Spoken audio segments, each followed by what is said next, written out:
Hey, what's up? Kumusta mga idol? Panibagong araw, panibagong pag-uusapan na naman. Ngayon nga ay dako naman tayo sa mundo ng NBA. Well, hindi na nga natin to patatagalin pa. Kung bago sa aking channel, ay welcome sa J-Zone TV.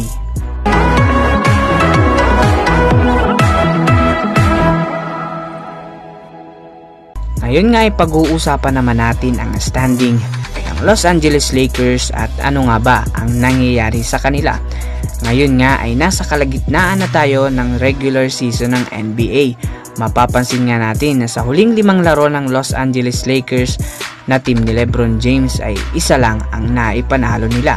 Nasa ika-11 spot nga sila ng standing sa Western Conference na may 29 na panalo at 31 na talo.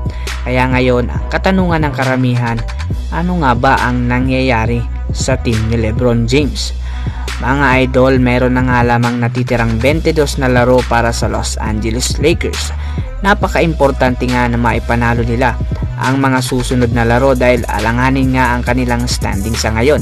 Matatandaan nga ang inacquired nila na kunin ang big man ng New Orleans Pelicans na si Anthony Davis, ngunit hindi nga ito natuloy dahil hindi pumayag ang management ng Pelicans.